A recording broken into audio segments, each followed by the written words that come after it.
You are now listening to the Unscripted Ohio podcast, brought to you by Buckeye Grove. For all the latest Buckeyes news, analysis, reaction, and the best Ohio State community on the entire internet, head over to BuckeyeGrove.com or follow us on Twitter at Ohio State Rivals. Without any further delay, it's time to get unscripted, broadcasting from Podcast Central, a place that is not his mother's basement. Hey, Mom! Can we get some meatloaf? We promise. Here's your host. Now, say my name. Kyle Lamb. Hey, Mom! The meatloaf! Good Friday. It is October the 12th, and we are back on the Unscripted Ohio podcast. Ohio State, Minnesota coming up tomorrow, noon.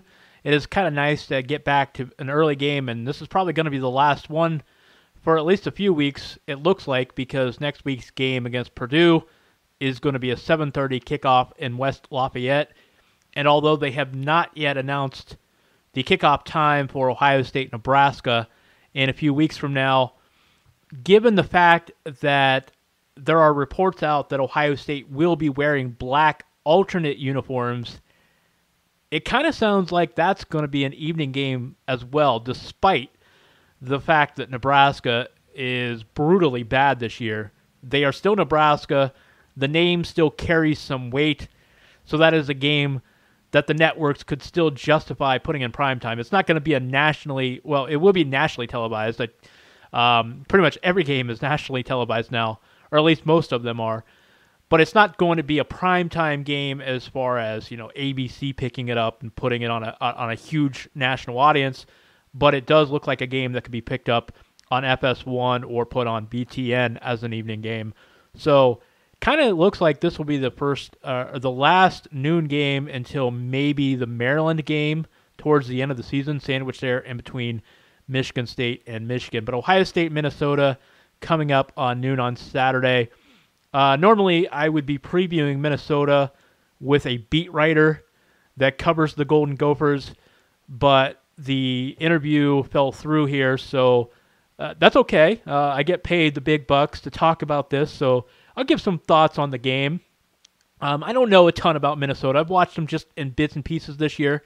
I'm not real familiar with their personnel, but I have kind of looked analytically with a keen eye on what they've done statistically. I know defensively is supposed to be the strength of their team. They've struggled to really move the ball with consistency this year. They've got a very young team. They're one of the youngest in the Big Ten as far as average age on the roster and everything. But really, their defense, despite the fact statistically, you hear Urban talking about them as a top 20 defense. Given what they've done so far in two Big Ten games in the last couple weeks against Iowa and Maryland, and I'll get into that here more extensively in a minute, you certainly have to question whether or not this is a true top 20, top 25, top 30 type of defense. But I will talk Ohio State, Minnesota here later in the show, and it's going to be a little bit of an abbreviated edition because I had some interviews fall through, and I'm going to be doing this show myself today, so it'll be a little shorter than normal, but we will talk Ohio State, Minnesota, and I want to get into a little bit of recruiting news. Ohio State lost a commitment, a running back commit, has flipped to Indiana. I'll talk about that here later in the show, and a few visits maybe coming up for the Buckeyes later this fall in football. And Ohio State basketball, I'd like to talk a little basketball on today's show because it is Big Ten Media Days here on Thursday in Chicago. It was a Big Ten Media Day on Thursday in Chicago. The Buckeyes were picked 8th in the media poll. I want to talk about that, what I expect from the Buckeyes this year on the hardwood, and a little bit more on the E.J. Liddell commitment and in the future of Ohio State basketball. So I'll get into that later in the show. But like I said, Buckeyes, Minnesota coming up tomorrow. I think this is really important now. We're getting into the middle of October. It's time for the Ohio State defense to really pick it up and show more consistency. I don't think this defense is as bad as a lot of you do, and it's just because really Ohio State is giving up a huge portion of its yardage on just a fraction of the big plays it's giving up. And when you look at the rest of the defense, there aren't teams moving the ball consistently on Ohio State. They're doing it through big plays and scoring on big plays, but they're not consistently driving against Ohio State. And I saw a stat on Twitter, and I'm sorry, I forgot to take note to give a hat tip and credit to this, but it was an interesting stat because Ohio State had 80 defensive drives this year, and in the 31 drives where they had not given up a play of 15 yards or more on that drive, they had given up just 6 points on those 31 drives. That's 2 field goals. 2 field goals in 31 possessions when they were not giving up a play of 15 yards or more. What that means is nobody is going down and consistently sustaining drives against Ohio State, not without big plays involved. And I don't think Ohio State's linebackers have been as bad as some of you do. I actually think the linebackers have played a lot better this year than they did last year. I think the one safety spot is really killing Ohio State, especially when Isaiah Pryor is out of the game. I think he's playing better than Jocelyn Wint. But I think there are signs that this team is going to get it together because, you take away those big plays, and I mentioned this on the last show, you take away those few scoring plays that they've had, those 7 plays of 20 yards or more this season. Ohio State is only giving up 2 yards a carry on the ground. And teams aren't faring a whole lot better in the pass game. Ohio State's pass efficiency is pretty good when you take away those bigger plays that they've given up. And I know I'm not saying you cannot totally discount these plays. They do count. And as far as the defense being great, being just good as opposed to being great, these big plays do matter, okay? When you're playing Alabama or you're playing Clemson or you're playing Georgia, you can't give up those big plays, certainly not more than 1 or 2 in a game. So I'm not saying it's not an issue, and I'm not saying those plays don't count, but I'm just saying I don't think Ohio State's defense is as bad as some of you do. I think they're really close. They've got a couple cut down on maybe 2-3 plays a game, and if they do that, I think Ohio State's defense is going to be very good. It's interesting because in all 3 of the better games, the better opponents that Ohio State has had this year, that being TCU, which, by the way, TCU's looking oddly strange offensively. They're just not getting it. Their defense statistically has still been pretty good, but their offense has been junk for much of the season since playing Ohio State. But those TCU, Penn State, Indiana games, all 3 of those games, the Ohio State defense gave up something like 300 total yards to each of those opponents.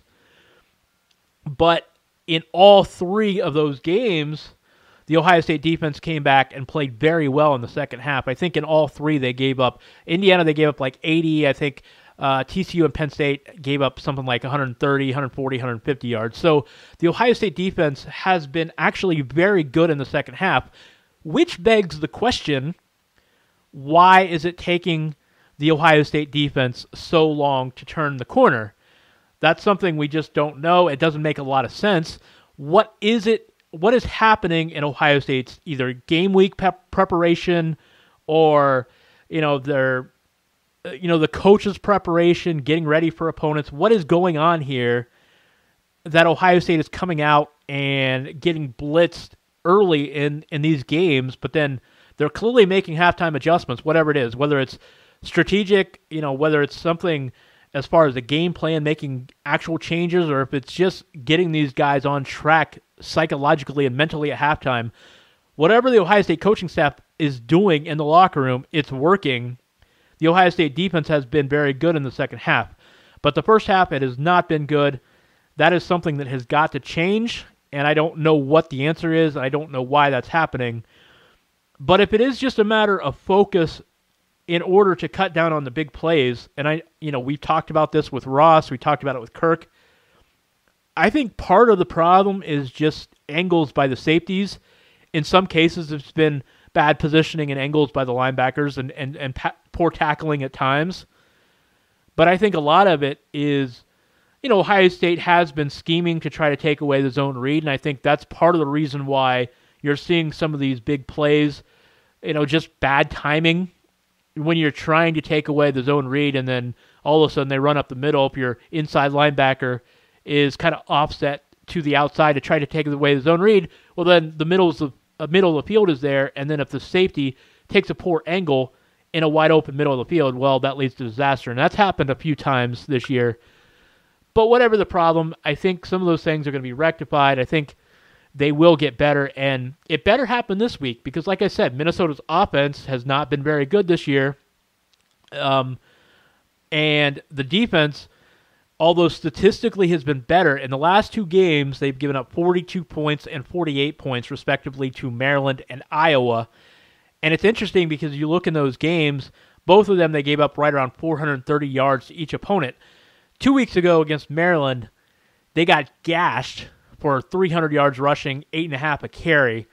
Now, against Iowa last week, they came back, actually did pretty well on the ground, only gave up about 100 yards rushing on like something under 3 yards a carry. So they actually did pretty well stopping the run, but they still gave up 300 passing yards to Iowa. So it'll be interesting. I assume that Minnesota is going to do what Indiana and Penn State have done and to try to take away Ohio State's run game, and that's going to force Dwayne Haskins and the Ohio State offense to go downfield, which we know that they can do, but they're going to have to be able to run the ball, especially if opponents are going to keep trying to take away the run like this.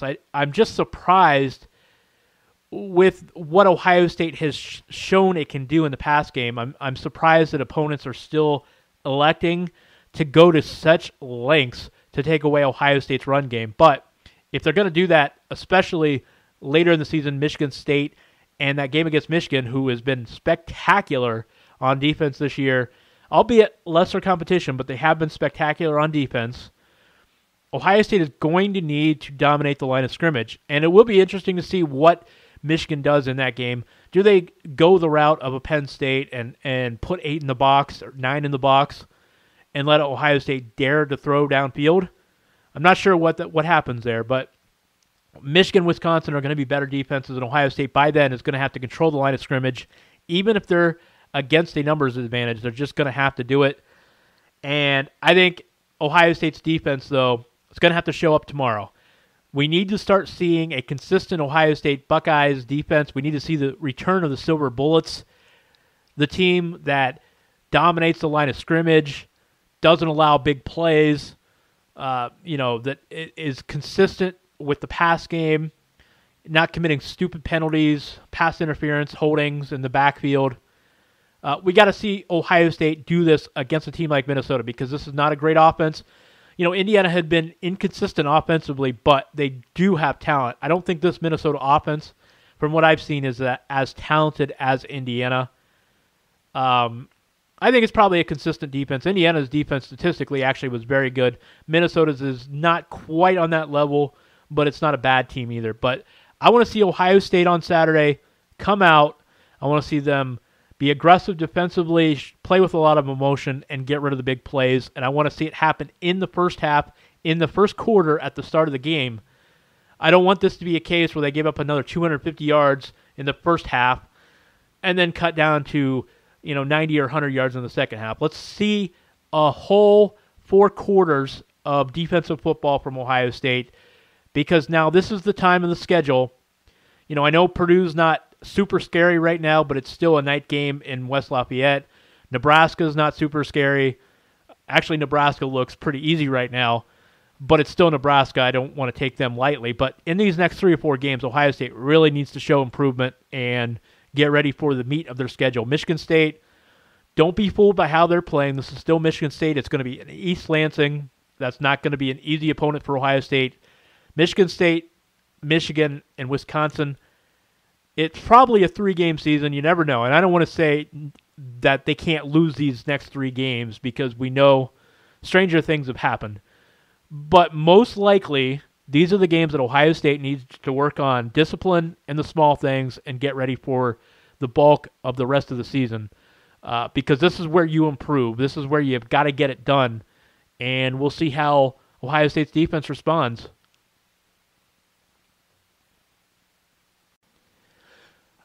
I know it's almost a month here still before we hit basketball season. Ohio State's season opener coming November 6th at Cincinnati, the renovated Fifth Third Arena. Should be really excited. I mean, really exciting, I should say. Ohio State, Cincinnati, we've waited so long for a regular season matchup like this, and we had one a few years ago, about 10 years ago, back in 2007. Of course, Ohio State and Cincinnati played in Conseco Fieldhouse.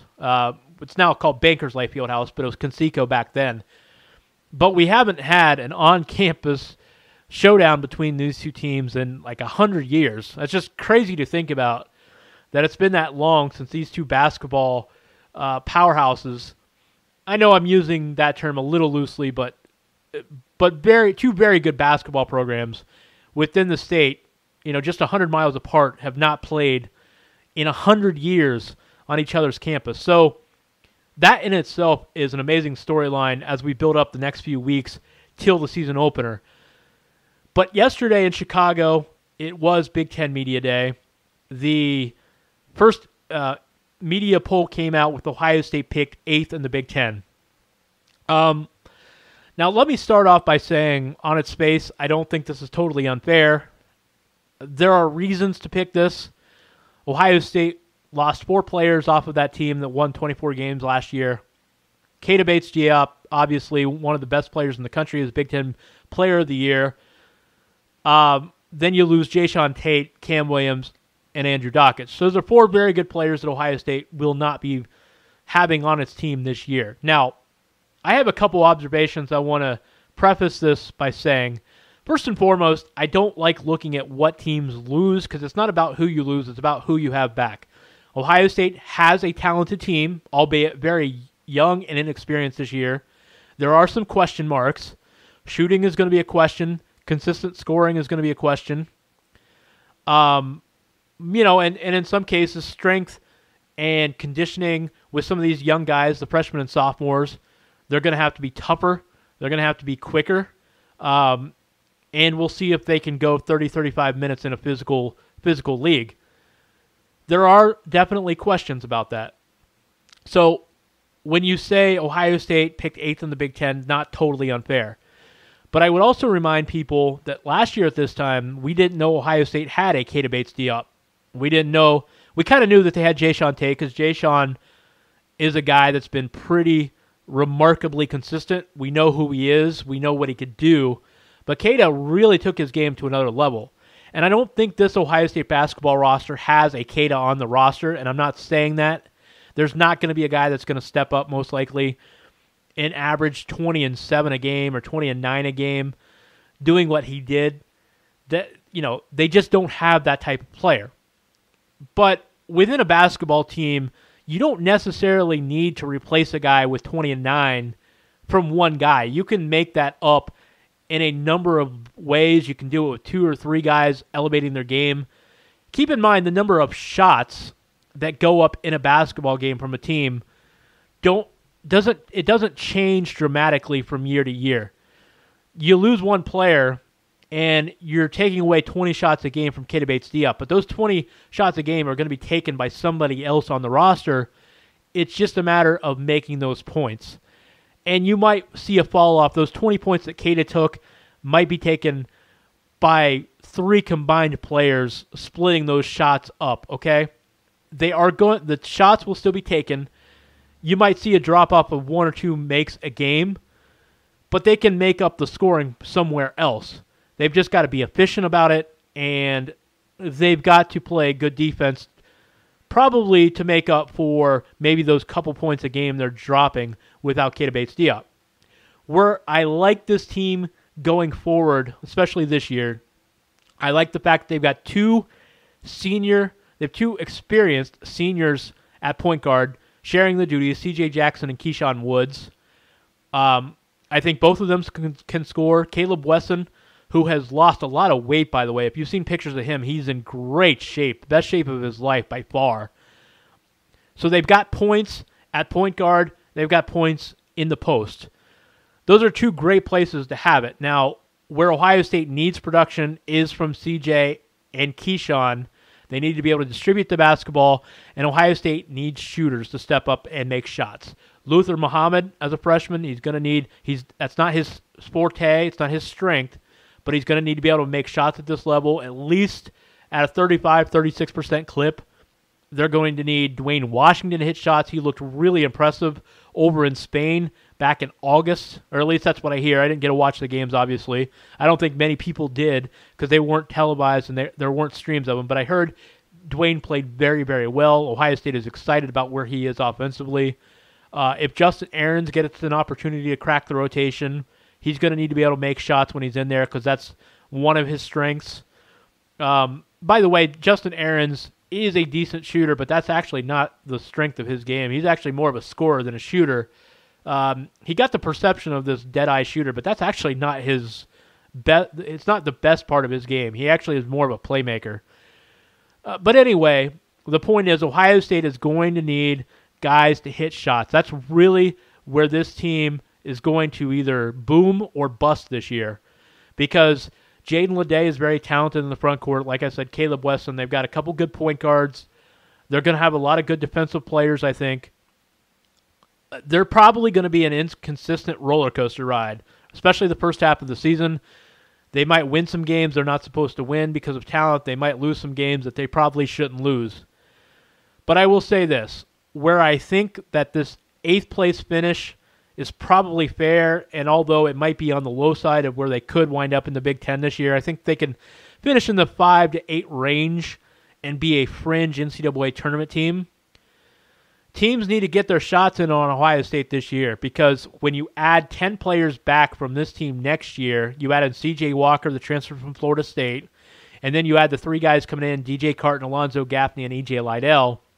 Suddenly next year's team is going to have a stable of 13 scholarship players, and all 13 of them are guys that either have already contributed or expected to contribute, or in the case of the 3 freshmen, should be really good players right away. And those 3 freshmen may not be, I'm not expecting Mike Conley, Greg Oden type of performances right away from those guys, but I'm just saying you add those guys into the 10 returning next year, and that Ohio State team will be probably the deepest on paper that I can remember. The 2007 team did go 10-11 deep, and it was very, very good. But this team is going to go 13 deep. Now, at least on paper. Now, it's, of course, barring any transfers or injuries or any unexpected departures. But I don't recall an Ohio State basketball team with this kind of talent on the 10, 11, 12, 13 spots of a roster. Now, that doesn't mean that this team is going to be a national title contender next year. It can be. It's got the potential to be. But they're going to need guys to step up and become NBA first-round type of players because that's how you win titles. You've got to have guys that are good enough to be drafted in the top 30 in the NBA. It remains to be seen if that team will have that next year. But in terms of number of guys that can contribute in various ways, whether it be shooting, rebounding, scoring, defense, leadership, they're going to have a mix of all of that, okay? So Ohio State basketball this year, it's going to have its ups, it's going to have its downs. I think 8th is fair. I think it could go a little higher in the Big Ten. I think it could finish 4th, 5th, 6th, somewhere in that range if some of these young guys get better in a hurry. But even if not, even if Ohio State takes some licks this year and finishes 8th, 9th, 10th in the Big Ten, next year, folks, very much the year to watch. I think Ohio State basketball will not be down for long. We'll see what happens this year. I'm not giving up on the season. I'm not saying you should get really excited about this season, but it will be a fun team to watch. I think you're going to see some peaks and valleys, and very much looking forward to that November 6th season opener against Cincinnati. That in itself is a great storyline I'm looking forward to. I hope these two continue playing beyond next year after Cincinnati's return trip to Columbus. Stretch runtime here at Unscripted Ohio. Kick up your feet as we cross the finish line with the Buckeye Beat, the latest in Ohio State news and notes. Kick the tires and light the fires, Big Daddy. So a couple Ohio State football recruiting notes I want to talk about here. Usually I bring in Mark Givler for the recruiting discussion, but like I said, I had a couple of interviews fall through here for this show today, and so I want to throw in these little bits and pieces of information that I want to talk about just in passing here before we wrap the show up. We will be back on normal Monday time with normal our normal routine with Kirk and Ross breaking down the Ohio State-Minnesota game.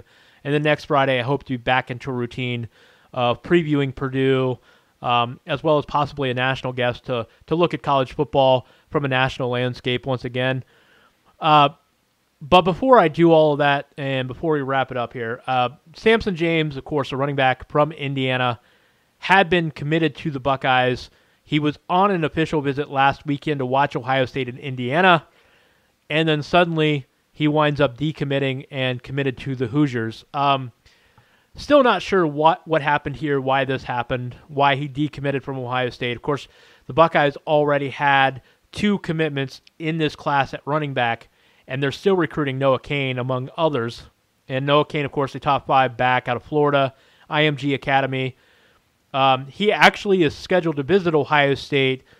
See, this time last year, the Buckeyes were thought to be a favorite for Noah Cain. Since then, Texas and LSU have made up a lot of ground, but the Buckeyes are still hanging in there, and he's expected to visit the Buckeyes for the Michigan game in November.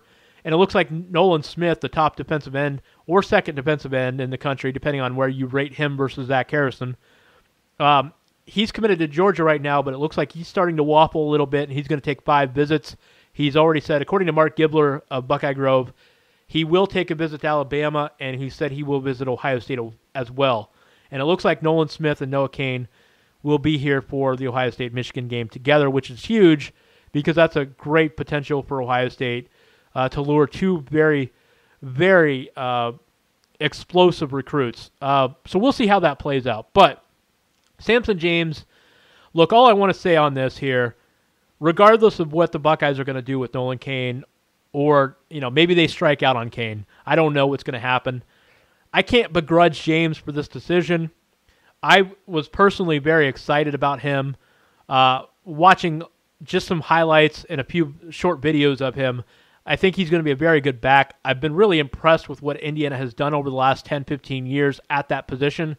They've had a lot of great running backs. Of course, Jordan Howard, Tevin Coleman, both having success in the NFL. I think James is going to be very good for that system. I could see him doing very well. He's going to get early playing time. When you can get early playing time for an in-state team, that right there, there's no reason to question this decision. Maybe there's more to it. Maybe he's scared off by the depth chart, although I don't know why, because the depth chart hasn't changed for Ohio State. He committed knowing there were other commitments in the class. He committed knowing that there were guys ahead of him. I don't think that that's a big deal here. Maybe he just decided he didn't want to go away from home. And I know Columbus is only a few hours down the road from Indianapolis. It's not very far. But there are a number of factors here that could be at play. I don't know the reason he's making this decision. But look, best of luck to Samson James. I think he's going to do very well in Indiana. Like I said, home state, to me, this is just not an issue.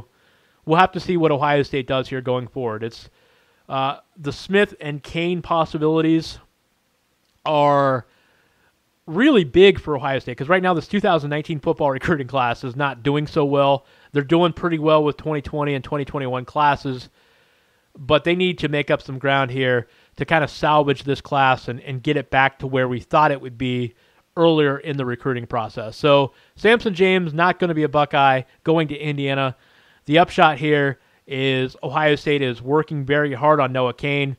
They're going to try to get him in for a visit for Ohio State and Michigan, and maybe, just maybe, his high school teammate Nolan Smith will be coming along as well. So just a little bit of recruiting info there I wanted to discuss. Like I said, we'll get in Mark Gibler probably next week and get him back for a more extensive recruiting update. That is going to wrap it up for the Unscripted Ohio podcast. I appreciate you taking a listen. I'm a little under the weather. Got that fall cold coming on. Having a couple cancellations. I'm sorry this show's a little bit more of an abbreviated edition today, and it doesn't have the whole gist of what we normally do on a Friday getting ready for Ohio State, Minnesota. But I tried to make the best with what I could. Hope you enjoyed it nonetheless. We will be back again Monday, as I said, with Kirk and Ross to break down the Ohio State-Minnesota game from Saturday. So the Unscripted Ohio podcast, you can listen every Monday and Friday on BuckeyeGrove.com. You can also find and follow us and subscribe on iTunes, Google Play, SoundCloud, or Stitcher, and be sure to rate and review us on your medium of choice. Thanks for listening, everybody. Hope you enjoy the game. Hope you enjoy your weekend. We'll be back on Monday to break it all down with Ross and Kirk. Catch me on Twitter at KYLam8 and catch us on BuckeyeGrove.com. Thanks, everybody. See you again Monday. Go Bucks.